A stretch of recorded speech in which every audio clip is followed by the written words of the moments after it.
Buenas noches, mi gente. Buenas noches, mi gente. This is your Collazo, and you're watching and listening to the Found in Translation talk show. The talk show that stacks truth about politics and today's hottest issues. This is your Collazo. Thank you so much for joining us, whether it's on Facebook Live, Twitter, YouTube Live, as a podcast, anywhere you can download a podcast, and of course, as a radio program at WPPM LP 106.5 in Philadelphia. Hashtag People Power Media. This is bonus coverage, my friends. This is your Super Tuesday Eve edition of Found in Translation. We're going to break down what the incredible results in the South Carolina primary mean for the rest of the race. The drop-offs, the people that fell off metaphorically and literally over the last couple of days. Some would say back that thing up out of the race. And, of course, a Super Tuesday preview. And, of course, we had to bring in our producer and political commentator, Rod and Shadi, on this episode of Found in Translation. Albert Garcia, brother. What's up, Ray? What's up? Well, there's a lot going on. Look, we're already getting comments, and the juices are flowing. Angel Hernandez already. He's already jumped in on Facebook. Biden should drop out now. Well, I don't think that's going to happen, player. We're going to talk about that. Albert, first of all, really quickly, tell people about the Que Lo Que podcast. And, if you could give people a very quick update, what's going on in the Dominican Republic, because we have not talked about the fracaso and that's impacting the democracy of DR. So just a real quick update on that. Well, look, a real quick update is that, look, for the last really almost close to more than a week, there have been protests in the Dominican Republic concentrated around different cities of Santo Domingo, as well as other places, basically protesting the fact that the junta, basically the elections board canceled the municipal elections. And municipal elections are a really key set of elections that happened before the May presidential elections. And pretty much because there was this whole big snafu with the actual voting machines, right? There was this whole big thing around whether or not these new electric voting machines actually were displaying all the right candidates. And so after basically a couple of hours, they decided to shut it down. And again, that led to a lot of talk, especially after the last couple of months, in terms of corruption charges and inter-party fighting. And the truth of the matter is that Dominicans don't want to have nothing to do with it. We don't want to have anything to do with that stuff. They want their democracy back. And so they've really been out there not only in the streets in DR, but also around in other cities across the nation. I mean, you saw that especially last week in places not just like New York and Washington Heights, but in places like Miami and LA, where there really isn't a huge amount of Dominican populations, all the way going to Spain. Because of the Dominicans over there, right? And yeah, no, definitely. And again, there's a lot of great reporters that are really reporting live. Shout out to Amanda Alcantara over at Latino Rebels, who's been in DR and was reporting live from there. And so she's been doing some great reporting out there about the situation that's going out there. So we'll definitely let Albert, you and Venus, the host of the talk show to discuss Dominican issues, the Que Lo Que podcast, which you can check out anywhere. You can download a podcast. I know there's been a lot of buzz ever since Dominicans on the Hill event, which you attended with Venus. There was you couldn't find each other, but it was a lot of fun anyway. And of course, a lot of friends of ours. There's a buzz. There's like a lot of jockeying for position. Who's going to be the next guest? Will it be a Sid Wilson? Will it be Alejandra Castillo? A lot of people that are very prominent in the Dominican community. We're looking forward to see on Que Lo Que. But in this show, so much love to our Dominicanos. We're going to continue to monitor the situation. We'll rely on you to provide us updates and the rest of the people monitoring that in the Dominican journalist world. Want to give people a quick summary of what we saw from the South Carolina primary, what the dropouts mean, the people that fell off, preview Super Tuesday, and we want to touch on a couple other news headlines impacting our whole country, and particularly the Latino community. So South Carolina, big picture for people that maybe have lives and did enjoy things over the weekend. It was critical that Vice President Biden not only win South Carolina, but get a big victory, put a big number on the board to look viable, and not only just win a race and look like he can win something, but also to really show that he is sort of the singular figure left in his primary that has the support in the Black community. And I think he did even better than he expected, frankly. And so, we were looking at over a 20-point margin over Bernie Sanders, who still has the delegate lead. and has, of course, won the most races in the first early 4 states, and certainly has had the most sort of on-the-ground energy, and has the most money outside the billionaires at this point. So I think there's a couple things that I think that are important for us to note. The first one is that it's clear that Biden was on the ropes, no question about it, in every single way. And not only did he pep up a little bit in that last debate, but I think overwhelmingly the sentiment was, there was certainly an opening, you could argue, for other candidates to garner a significant amount of black support. And while Sanders made some inroads, it's clear that, at least in South Carolina, the black electorate did just not see a viable alternative. Whether that's a viable alternative that they had a connection with, generally liked, or they saw a viable alternative that could potentially be Trump in November. Because it's pretty clear from the black electorate throughout the country, and South Carolina is no different, than electability and someone that can defeat this menace to our country, and particularly to people of color, is the number one priority for the black community. So Biden, you could say by default or by earning his stripes, with a decades relationship with black leadership and just having a presence in the state over the years through his political career, put him over the top. It often comes up in these conversations that people always ask me. I'm always getting texts from people, DMs now, and I appreciate people,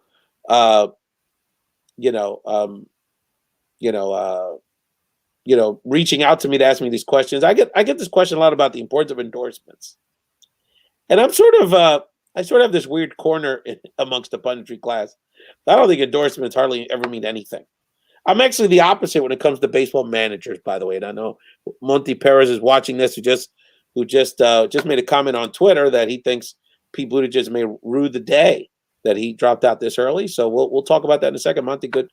But in terms of and Monty also comments, Biden has a ton of momentum now, has raised a ton of money out to South Carolina. Good point, Monty.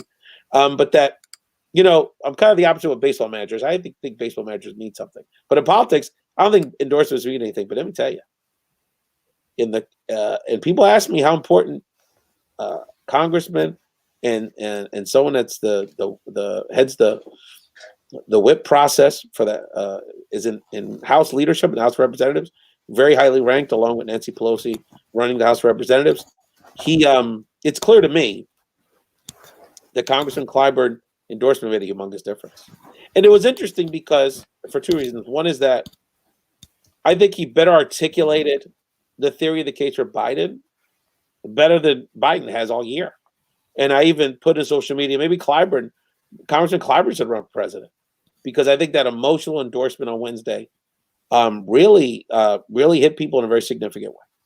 And so I think it also is clear that the key phrase in Clyburn's endorsement wasn't about a policy issue, wasn't about praising Biden, the efficacy of Biden's campaign. In fact, he's actually been pretty critical, publicly and privately, of the campaign.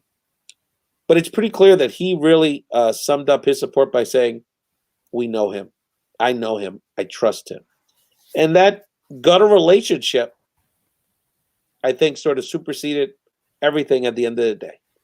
Is he the most astonishing candidate, most organized? No. He didn't get this support because of his debate performances or his campaign organization or even his message. It's that relationship. It's his understanding that if and when Biden were to be president, South Carolina would have a voice in the administration. And I guess for Clyburn, Representative Clyburn, he didn't see that with Senator Sanders for whatever reason. And I think the last thing I wanted to share about South Carolina is, for black voters, obviously electability was a big factor. And it's interesting because you could see it cynically, you could see it optimistically to say that this is showing the shrewdness of black voters, at least in South Carolina. The shrewdness of seeing that, they're looking for a candidate that not only could beat Trump in November, but also could support down ballot races and keep the House in Democratic hands, potentially flip some of the Senate seats. Now, the pessimistic person could say, maybe this generation of older black voters in particular are sort of okay with the status quo. Well, it produced Obama, and it didn't, at least Democrats of this generation are not openly hostile to black people, and they're certainly better than the alternative. maybe there is a fear of change, even though this is a change that's offering sort of unprecedented levels, at least of rhetoric, around dealing with racial injustice, as Senator Sanders and even Senator Warren are providing. So interesting how, in this context, in some ways, you could argue whether proactive, whether willingly or sort of, tangentially, or Black voters are sort of moving the agenda of the Democratic establishment, which from basic cable, even though I've done wrong, basic cable pundits, from basic cable to the corporate class, it's clear that even Democrats, even elite progressives, are nervous about not only what a Senator Sanders nomination would mean for the election, but what it would mean if he actually won. And they would be kind of they wouldn't be invited to cool kid parties in DC at that point.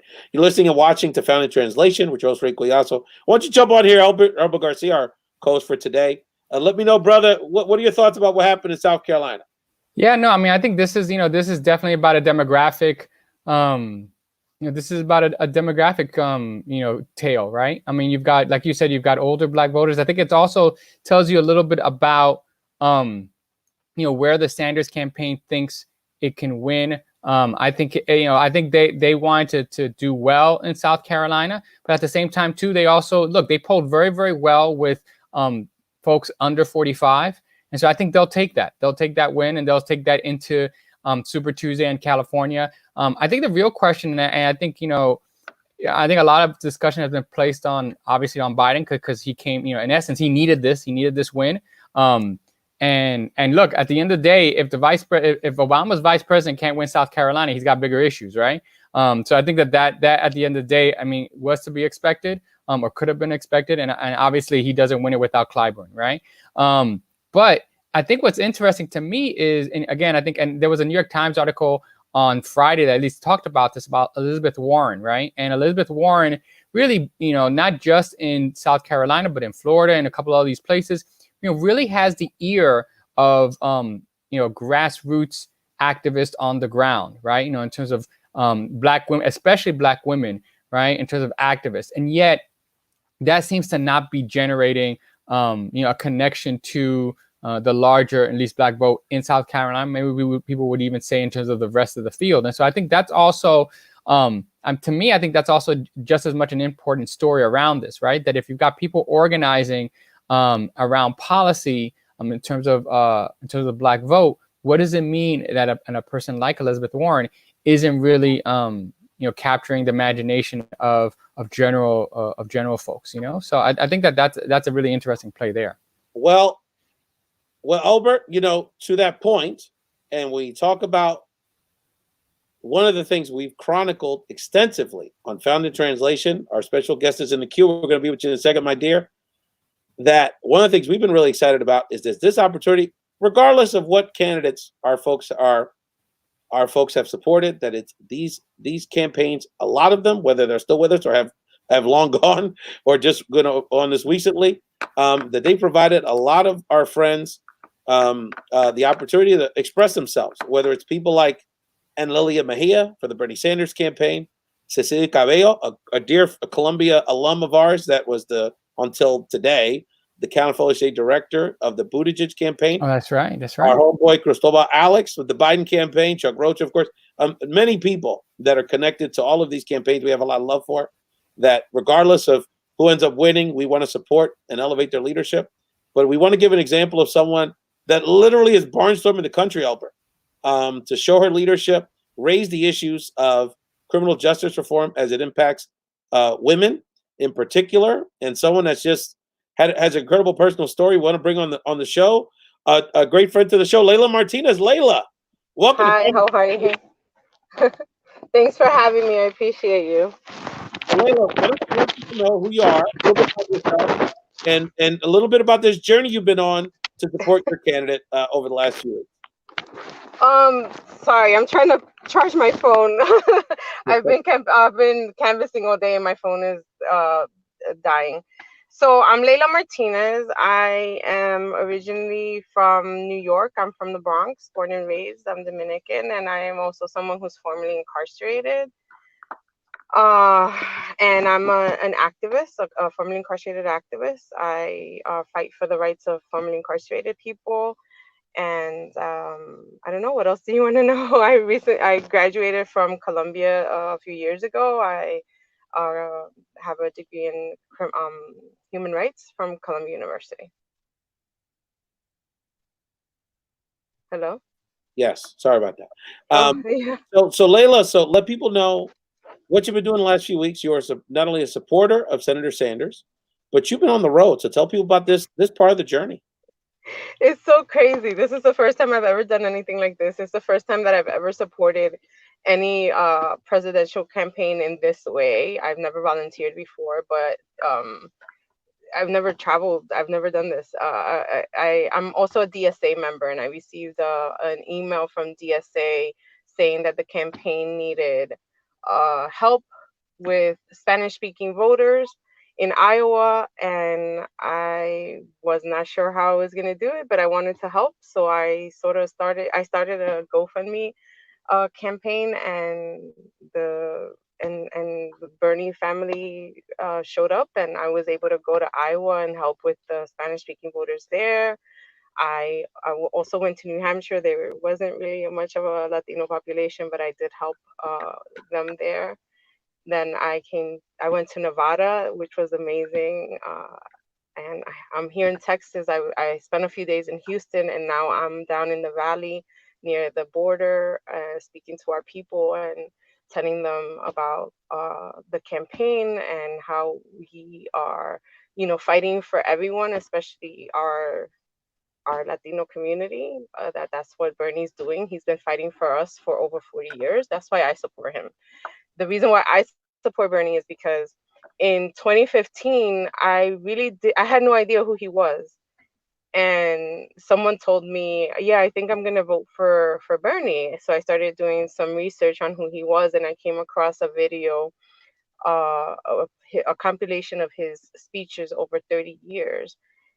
And I realized at that moment that he had been fighting for me and for people who look like me since before I was born. So he's fighting for us. He's been fighting for us for this long. It's our turn now to fight for him, and that's what I'm doing. And so, what's so fascinating, Leila, is that you literally have gone all over the country supporting him over the last few weeks. And I'm really, we have activist Leila Martinez here, who's literally been on the ground. I thought it was important because, there's a lot of us, and look, even to me to some degree, that are, social media activists on this. We have a lot of opinions, but I really admire the people, whether they're with Sanders or with any of the campaigns, frankly, but Sanders has the most energy, clearly, with his supporters, people that are going out there and talking to people. So, Leila, I wanted you to tell our Final Translation audience, your story is very important, but the most important story you're talking to. So talk to us about the people, whether they're Latino or not, that you've been knocking on their doors from Iowa to Texas now to Las Vegas. And tell us those stories. Tell us about what you've learned in this journey, talking to people close to close, about politics, about Sanders, about what's going on over the last few weeks. One of the most important things to me, I support I support all of the policies that Bernie Sanders is trying to implement. But the thing that's most important to me, because I am someone that has been directly impacted by it, I was disenfranchised for some time, and he's the only candidate that is looking to ensure that everyone who is a citizen and over 18 has the right to vote. And what I've been coming across is a lot of people who are disenfranchised that are unable to vote. So I'm making sure that I speak to them, and I ask them to also speak to their family members, their friends, and tell them to be their voice, to vote for them. Like in Texas, for example, people who are still on parole or probation are unable to vote.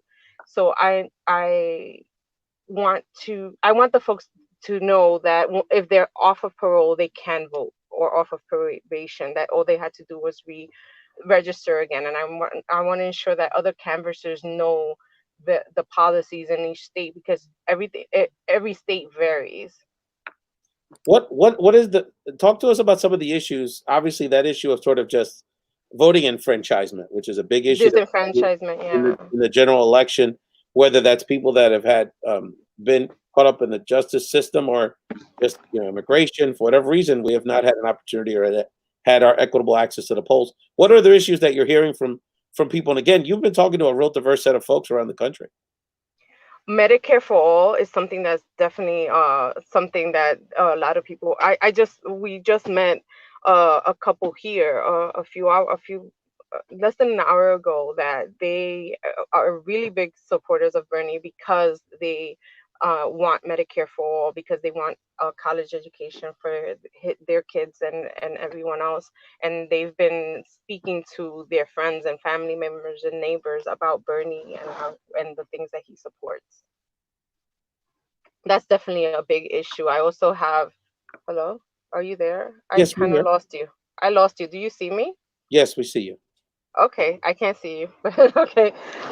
Yeah, so a lot of the people and some of the I think I posted a video of someone yesterday that you can tell how honest Bernie is, and a lot of the Latinos that I've been speaking to just say that that Bernie just seems honest, and that he seems like a good person, and that they can see that he wants to help us, and that's why they're voting for him. Some have already voted. A lot of folks have already voted. I really think in Nevada, I predicted that that Bernie was going to win, and it was going to be because of the help of Latinos. I'm feeling pretty positive. I was saying that before even the poll thing came out. There was a poll today showing that Bernie Sanders is going to win, and it's going to be because of Latinos. Yeah, and that's right. It's showing evidence. It was pretty nip and tuck. He's been in the lead or very close with Biden, even Bloomberg, in the last several weeks. And the latest polling out of Texas kind of gave him a bump. He's got about a 10-point cushion in the last poll, and that's largely because of the Latino vote. Well, Leila Martinez, we're having some technical difficulties, so we're going to let you go. Is there anything else, Leila, you wanted to share about? Oh, I see you again. Did you want to jump on here and ask a question, brother? We got my yeah, I mean, I think the biggest question I have into the Leila is that, so jump in, Albert. Yeah, I think a lot of people see, especially in the Dominican community, they see folks getting activated. I think they see a lot of young folks, and they love that. My question to you is, what have you learned on the road about yourself in terms of and your relationship with politics as you've been doing this, right? Because I think we grow every time we work, right, on a campaign. Like, what is that you've learned about yourself and so far about this stuff? What I've learned about myself is that I want to be able to represent folks. I think I might want to be running for office myself. And this is what Bernie is inspiring in so many of us. I think I want to be able to help people, and speaking to a lot of the people in these communities, especially here where I'm at now at the Valley, and seeing how much they need Medicare for all, because of illnesses that they've had, that they can't go to the doctor, that they have to cross to Mexico to buy medicine because they can't afford it here. I want to be able to do more than just fight for someone else like Bernie. Yes, I want to fight for Bernie, but I also want to fight in other ways. And I think that that's something that I learned about myself while here. Well, Leila, whenever you're ready to run for office, you got some friends here, and want to shout out a couple Latinas in New York making moves.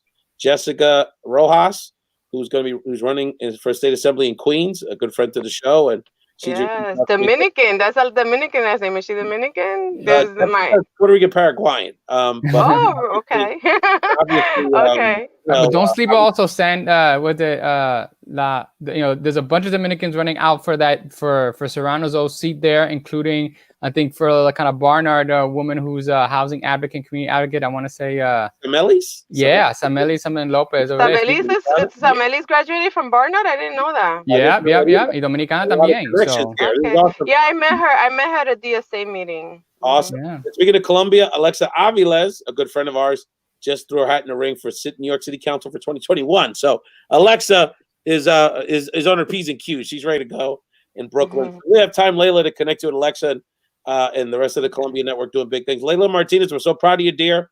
And we look forward to, we're going to keep on the trail. Albert, when I was in Las Vegas, was it 2 weeks ago? It feels like forever. We were trying to connect, and we weren't able to do it. I was busy, she was busy, but a good friend of ours, Marco Rauda, helped us make sure. Yeah, he helped me out. He helped me out. He definitely helped me out in my Bernie journey. Thank you so much. I appreciate it. This has been amazing. I want to give a shout out to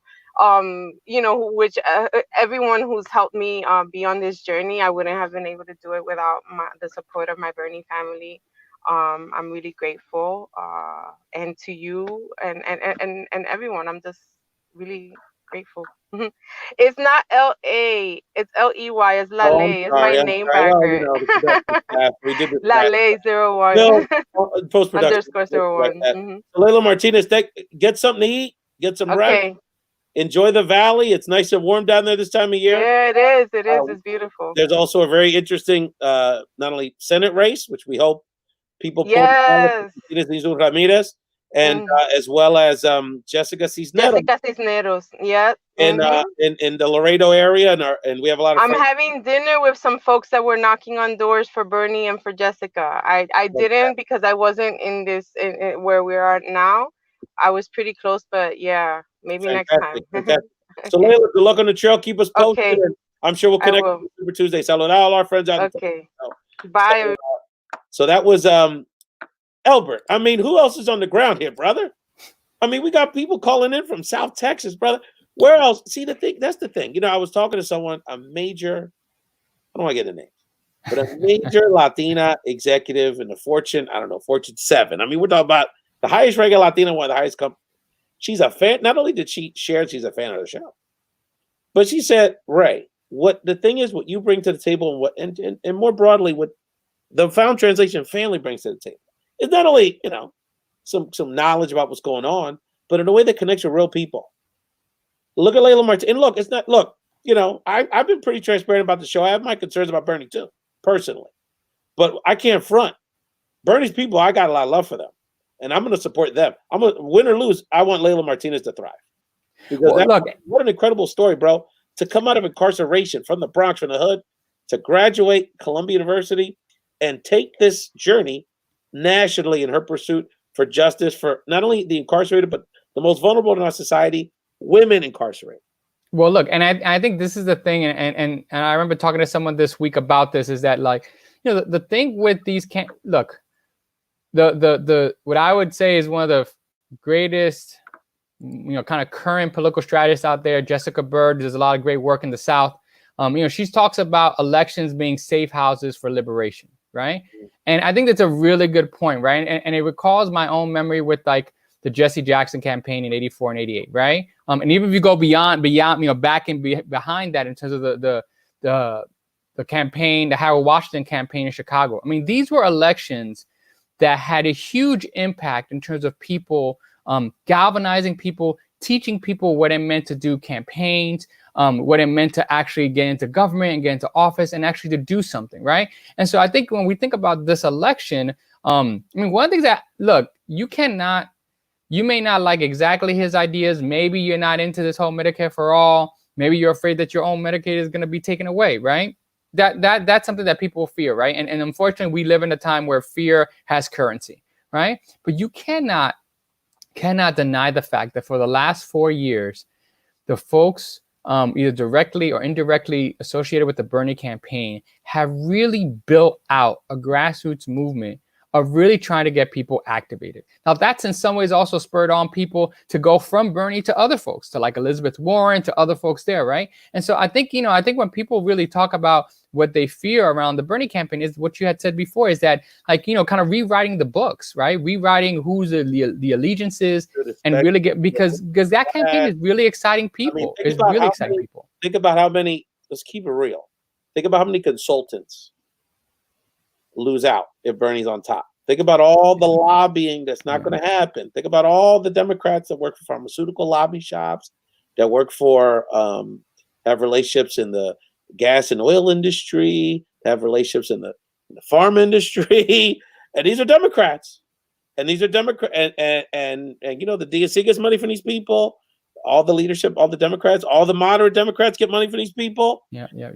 So we're just keeping it real. and I'm not saying y'all should vote for Bernie just for that reason, but I think it's gravitating even more of us to consider him because what are we really fearing here? Someone is going to have an agenda that puts people first? All right, maybe he wants to push it too, but the pedal, the steering wheel's been going right for a long time. So these are the questions that we're going in, and this is the thing I wanted to mention as we transition, sort of laying out the state of the race at this point, is that there's really two emotions, two passions that are directing the rest of this race. One is, you just saw it, Leila Martinez, who's literally traveling the country on a GoFundMe account to knock on doors because she wants people that have, with her background, have a better opportunity to get through the criminal justice system unscathed, or have a second chance at life. Yeah. And make sure people don't have to, sneak across the border, whether it's Canada or Mexico, or have a GoFundMe page so they can pay for the medicine. And we know that happens all the time with our people. God forbid you get the wrong illness and you have the wrong health care at the time. So, and on the other side of it, so that's the passion you just saw. Woman's like traveling the country like an indie band for this man, for this movement. Then the other passion is not really with Biden. It's not really with Buttigieg. It's not really with certainly not Bloomberg. It's the passion to stop that movement. That's really the passion. Now, some of the passion comes from a sincere place of, not only am I not really that left, I don't think we need to change things that much, but also of losing to Trump. And that's an honest, fair. That's an honest fear. No, it's true. It's true. But part of that fear also comes from fear of the unknown of what if he wins? What if he wins? So those are the dynamics we're dealing with, Albert. Really quickly, I wanted to note real quick, because a lot of people asking questions what the dropouts mean. Steyer backed that thing up. One of the highlights, one of the social media highlights of the weekend was seeing our Lord have mercy. For time to Steyer, brother, for many reasons. Lord. Having one of the best circuits you could have, Juvenile, performing, back that thing up at his South Carolina rally. Oh my God. Tom's got some moves. My dear friend Evie Steyer was on stage jigging. I don't know if you saw that, Albert. I had to break that video down this weekend on IG. But me and Evie had a moment. But the bottom line is, we'll get to Cesar Santiago breaks down a lot of passion to that on Sunday night. Cesar Santiago breaks down. Not many rich people say I'm not worth $100 billion, but poor people can say I'm not worth free education or proper health care. It's time for us to say we are worth it. Thank you, brother. I love the passion. I know Maisel Maziere. Let's keep it real. Maisel Maziere, we got to support his perspective as well. Is this heartening to see young Latinos gravitate to an idea that's proven disastrous everywhere it's been applied? Many of their forefathers left socialism. To see the young embrace is just disappointing. Shows more history and economics needs to be taught. Maisel, we gotta have a debate about that one. Yeah, have a debate about that one, man. Because at the end of the day, look, I think that's a framing issue, right? I mean, what is socialism? What isn't? I mean, look, at the end of the day, really, we're running away from the authoritarianism. I would argue. Right, exactly. I would argue that. In whatever flavor it is, because sometimes you run away from the right, authoritarian. Many times, there's been many times we run away from the left. It's, I think at the end of the day, we've talked about that on the show. Hey, and like I said, we got love for Maisel, and we want to have all the opinions on the table. That is an honest concern. We would certainly argue it's a framing question, right? So we'll have, as we lead up to Florida, I'm sure we'll have more time for that conversation. But yeah. Maisel to make sure he got his comment out, because it's a legitimate perspective. No, it is, and I want to be honest too. Like, I think we talked a lot of love about what the Birdie campaign is doing. I'm not necessarily sold on whether or not that he's the proper brother to lead us to the presidency. So again, I want to kind of reiterate to folks, especially in Florida, he needs to lead that role. So I want to reiterate that fact. I want to reiterate that. I'd be hawkish on Cuban policy. It would not. I would let that go. I would just concede that. Like, all right, fine. I'd like the baseball players. It just wouldn't be. It would not be my pet issue. There's no question about that. So let's get to the dropouts really quick. Steyer, got a lot of love for him. He brought a lot to the table in terms of racial injustice, the climate change issue. Very similar sort of Inslee, kind of keeping the drumbeat going. But very much was just too much of a. He really came off the entire time like a progressive patron than like a leader that potentially could run. He really, especially when he was on the side of the debates, was almost like coaching the other candidates as much as sort of arguing why he should be the one you vote for. Voters, particularly in Nevada and South Carolina, particularly minority voters, flirted with him. partially because of those humongous ad buys he was doing. Mhm. And he actually, give him credit, he was actually campaigning. He wasn't like Bloomberg doing this from the top of the mountain. He was campaigning. I literally ran into his daughter campaigning in the hood in North Las Vegas. I mean, these people were earnest people. They've got a real good team. Got a lot of friends in that group, Fernando and Jenna and the others. So, much respect to Tom. And he seems like he's going to be very interested in the Lindsey Graham Senate race. He's kind of hinted at. I'm about to say, I mean, that's where some of that money could really be helpful. I mean, I think Harrison's got a shot, no question about it. So, yeah. And then in terms of Buttigieg, the big announcement that just happened hours ago, it's sort of spurred on our Super Tuesday preview here happening today, is that it's a big deal. I mean, as many know, he was one of the people after Iowa I was saying was still in the running. I then after Nevada sort of switched my thinking to say, well, Biden with a second place in Nevada showed that he's at least got some viability among minority voters. So that sort of left Buttigieg out the mix. The bottom line is, there's the bottom line. If he's the Pascal Siakam of the race, the guy that was the most improved player. It came out of nowhere. The guy finished very competitive. He's going to finish top 5 and 6 in delegates. And he ran a real strong race. I mean, there's nothing to be ashamed of. And really kind of got that golden wild card ticket that we all were assuming either was going to be a battle between a Harris, Booker, and Beto, and he outlasted all of them by a mile. So, you got to give the brother credit. And, I think he was the best communicator in this race. Yeah, I think where he lost a little bit of his shine was in the last couple of debates. I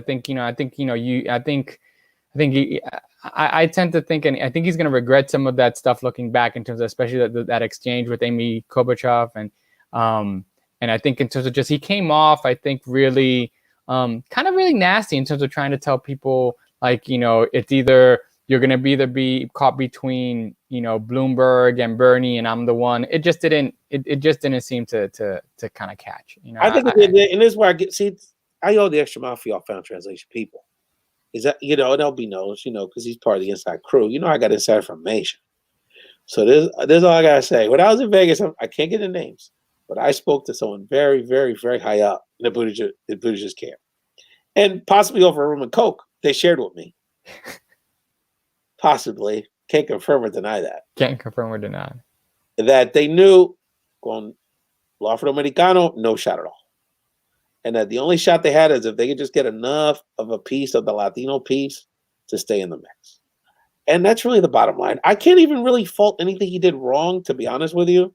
I mean, look, I was somewhat critical of his debate performance, not because of his style, but because of his substance, because he's real good with the rhetoric, and he's really gotten good practicing how to sound like Obama, which you've seen. It's kind of scary. I really saw it when his goodbye today. But that there wasn't anything to back up the rhetoric. So I think the empty suitness that some of us sort of identified early on, the sort of Buttigieg haters, I think it just sort of came about. And the bottom line is, you have no connect with minority voters in a Democratic primary the way it's laid out. It's not going to happen. No, that's true. And he still has a lot of goodwill, but it's a competitive race. I think Bloomberg also didn't help him. I mean, that ate up some of the. Yeah, I think so. Support, and right. The bottom line is with Nevada and South Carolina, Biden and Sanders are the only two that have anything going on with black and Latino. So they're the ones that are going to probably stick around. A lot of people were asking me, should Klobuchar step down now? And I think there's two reasons she won't. One is there's a part of Klobuchar that's really reveling in the fact she lasted longer than Buttigieg because straight up. So I lasted longer than him. Can I get more delegates with him, even if I just sprinkle him around? I think she wants to win Minnesota, partially for pride, partially to sort of finish what she started in some way, which is she's polling. She's not dominating, but she is polling that she should win it. But also to block Sanders. Because if she drops out today, Bernie wins Minnesota Tuesday. That's true. That's true. But this is also a strategic move indirectly to support Biden, or at least the moderate option, because Bloomberg's not playing this game. Many people thought that were reaching out to me, and they were asking me, Ray, do you think Buttigieg was promised something? And generally, believe it or not, especially this early in the game, generally we think that things get promised. You'd be surprised how many things don't get promised. Yeah, I agree. But why should he promise him anything? He's out. The black community knocked Buttigieg out the mix. Clyburn knocked Buttigieg out. You don't need him at this point, though. Yeah. But also, I just think in general, Buttigieg, I mean, he was going to finish 5th everywhere, and he just knew it was better to stop now. So I'm sure he's going to make vestures. I'm sure there's conversations. I'm sure there'll be an endorsement of Biden at some point, unless Bloomberg, buys him out, which is possible. But I don't think that was necessarily the reason he dropped out today. I think he dropped out today, because someone's solidarity was sort of just the moderate movement of the party, but also because he didn't want to look like he fell on his face Tuesday. Well, I was gonna say, yeah. I mean, I think if he's got any aspirations for doing this again one time, another and whether it's another 8 years or 12 years, I mean, shoot, I mean, it's Biden. Biden's, the first time he won a primary in 33 years, right? So, I think if he has sure that California is not the for one state, brother. Yeah, that's saying something. No. So that's saying something. So now we turn to Super Tuesday. Super Tuesday. We've got a third of the delegates on the table. This is really a national primary day. 2 of the biggest states in the country in population, California and Texas, going to be in the mix, including a smattering of New England states, Massachusetts, Maine, Vermont. Then you go down to the South, the dirty, the SEC primary, Virginia, North Carolina, Alabama, Arkansas, Tennessee. You go into the western middle part of the middle America, Oklahoma, Minnesota, Texas, Colorado, which everyone's sleeping on Colorado. I got a lot of love for my Colorado people. Nobody's talking about that Colorado primary. Going to be critical. Utah, California, and one of the Samoan Pacific Islands, Northern Mariana Islands, I believe, is also in the mix. 6 electoral votes. This situation is why I say it. What's going to play out Tuesday, y'all? This is La Batalla aquí.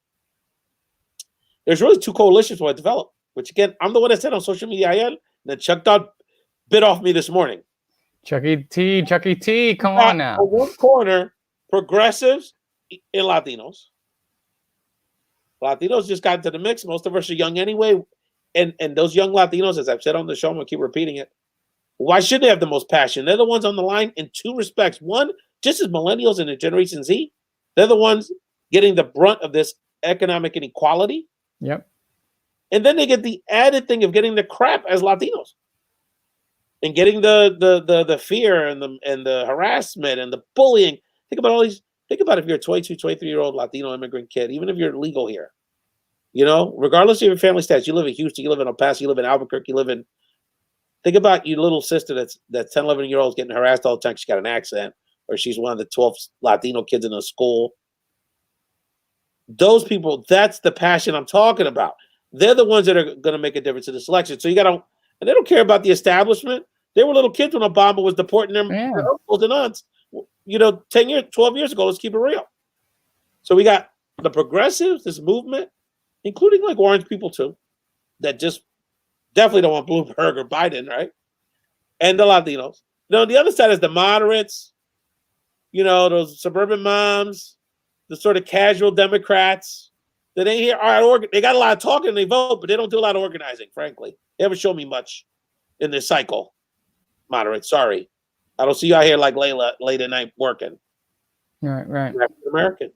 And African Americans, whether it's out of comfort, out of a relationship with Biden, the scary Sanders guy, maybe they're just loyal Democrats, maybe they're more moderate ideologically. But African Americans are I particularly want to stay in Biden's corner on this. And it makes LB, the dynamic is historic and really telling about not only the direction of our country. It's like where our country is and where our country is going to be. And all of that is coming to a head in this primary cycle. And we'll come ahead Tuesday. Yeah, it's gonna. I couldn't agree. I couldn't agree more. I think what we're also going to be able to see with this, 1/3 of the delegates kind of being chosen and decided, is also in terms of this moderate wing. Like, is this moderate wing just afraid, or are they tone deaf? Right. I mean, I think that's the real question that I'm curious. Right. I'm really curious about, because at some point, I think part of the issue is that aside from, again, look, a lot of the debate around Medicare for all and healthcare is really kind of a wonky kind of like execution strategy. Right. I mean, no one's really necessarily arguing that healthcare shouldn't be a right, but the real question is at what cost, right? And what does that mean? But I want to hear beyond that. I want to see what a government that actually is dedicated or centered around working class folks and communities of color. What does that mean, right? What does that mean? And I think it's up to, and honestly, I think Bernie, Warren, Bloomberg, Biden, they've got to say that, right? They've got to say that, right? Because especially post Super Tuesday, right? When again, there's going to be a bunch of delegates still available. More importantly, the core of the party is going to be what's available. Because I tell you, man, if from now to June we still get the same mess of people just kind of like talking and snapping at each other, that's just going to be de-energizing for everybody. Well, we will see, because it could be we only have 2 people after Wednesday, 3 people after Wednesday, right? So the things you want to look out for is really, there's a real regional flavor here. So there's, you would imagine that with those southern states, if not the majority, a huge chunk of the Democrats that come out for those primaries are African Americans. So will the South Carolina just be a blip because it was Clyburn and Biden has a certain relationship with the community there? But is it a real thing? Is it a real sentiment with black voters, particularly Southern black voters, that the Sanders thing is just too tricky and scary? And then really in the rest of the country, that New England states, Massachusetts, because it's so heavily Democratic, has a lot of electoral votes. It's like 90-something votes. Yeah. And Bernie's in a standoff with Warren there, believe it or not. Yeah. And then you go to California, which is really sort of the big prize. So the thing you want to look out for it is not only sort of where Warren plays. And I do want to give Warren a second to mention her, because she still has a little bit of a factor in this, and Bloomberg. But how many of those candidates outside of Sanders get to the 15% threshold? So that's true. I mean, literally, if the way the statistical chips could fall is that it's hypothetically that Sanders could be the only one that gets to that level of 15%, because he's certainly going to win. It's just about much. And he basically wins. He wins this thing Tuesday because of that. He basically wins all the delegates. Now, that's probably not going to happen, especially with Buttigieg out the race and Steyer out the race. So will rise a little bit. But those margins are going to be really important. And the Texas margin, and Leila Martinez alluded to it, even a week ago, it looked like a 2-3 point race within the margin of error between Sanders and even Bloomberg and Biden. And now it looks like Bernie's picked up a bigger lead. A third of the votes are already in California. A big chunk of the votes are already in Texas. A lot of people in Colorado have already voted. There's a lot of only vote in these states, my friends, particularly the West. And so, it's kind of a done deal. Buttigieg will get 5% plus in a lot of these places just because of that dynamic. So the extra, the spill off is not going to be as much in California because of that dynamic. A lot of his votes are already in, essentially. So, so those are the things you got to look out for. The other part of this dynamic, brother, is Biden has no money. So there's not going to be tons of ads coming up. Yeah, that's the thing. In Dallas and in San Francisco, in LA, in San Diego, in Denver, in Houston, in Boston. There's not going to be a lot of in the DC metro area, DC media market, Raleigh, Durham, Charlotte. Not going to be a lot of ads the next couple of days. You know what you're going to see a lot of ads of? You're going to see a lot of Bloomberg ads. Yep. You're going to see a lot of Sanders ads. Yeah. And more importantly, you're going to have Sanders people in your crib knocking on your door. Because Sanders is wiping the competition as it relates to field organization, not just because of the passion, because he's got the money. My man raised almost $50 million in February. Yep. So can Biden's brand, which has gotten him exactly one victory in one state in 32 years of running for president, keep him competitive Tuesday? South versus the coast, West Coast. It's a barn burner, brother. It's really interesting because there's some obvious strengths. I can't take away from the power of the black electorate in this process because it's very big. And if you understand the delegate math, black people even have a disproportionate amount of power. Not only just because they vote, because of the way the congressional districts divvy up delegates. But that's really all Biden has. So is it enough? Fascinating, Albert. Isn't enough. Is it? Will we? Well, we'll find out. And I'm sure you'll be here to tell us. I'm sure that. No question about it. Really quickly, got a couple things I wanted to share. Bloomberg is also a big factor, right, Albert? Because one would argue he's blocking Biden. One would argue maybe he dies out. because nobody's gotten a vote for this guy. Maybe he underperforms in the polling. It's a real wild card. Well, the thing is, the surprises me. What has surprised me is in places in some of those southern states where, again, the media markets are smaller, and he's been able to buy a bunch of ads. Where he still is competitive, even though people, he's a northerner. He's a northern. And he's even been competitive, at least in polling with African Americans in the South. Yeah. So that's going to be interesting. And then Warren, I want to give her a minute because, I mean, Warren's got to be scratching her head about this whole situation. She's raising money. She's, she basically knocked out Bloomberg. The biggest factor in Bloomberg dying off is her, because of the way she knocked him down their first debate. She's got a really fervent support. She's got a very respectable cadre of supporters, Leon Castro, and our girl, what's her name, Katie Porter, congresswoman out in Orange County, is fantastic. I mean, we got a lot of love for her people. We got a lot of love for her. All of our Florida friends that are with her, and she just hasn't been able to grow out of that niche. It's a prestigious niche. It's like a Netflix series. Her people, HBO, it's prestige constituency, but it just is really that highly educated, very involved person. And outside of that, she just hasn't. So can she pull it off? And I really encourage people, all jokes aside, that if you're really down with Warren, vote for her Tuesday. Vote for her, because this is it. There's no reason why she couldn't become, after Tuesday, number 2 or number 3 in this process. Yeah. There really isn't. So if you really believe in her, as many of us do, I got a lot of love for the woman. I think it just gives the Buttigieg stepping away from the stage, and there is a certain group of Buttigieg people that would go that would gravitate to Warren. Some people that weren't really down with Bernie or Biden, but they were kind of going with a Bloomberg or a Klobuchar or stop by default. Hey, if you're down with Warren, if you think she's the best candidate, this is it for her. And it'll be interesting because she has the money. She's really hinting that she's going to stick around for leverage, and to see if she can maybe outlast the Biden, or kind of be there at the last 2 or 3. But if she's 4th everywhere, I don't know. But there is some polling that suggests she may pull. She could be 2nd in California, which has kind of I think the biggest thing. I think the biggest thing that has hampered Warren is, I think there is a certain degree of voters who already just wonder whether a woman could beat Trump in general. And I really think that like it or not, that a lot of people's minds is that after Hillary in 2016, doesn't think that can happen. And I honestly think that that's why she gets X'd out in people's mind, because everyone agrees like her plan, her execution, the proper balance of progressive values and knowing government, like all those things tends to put her up there. And so I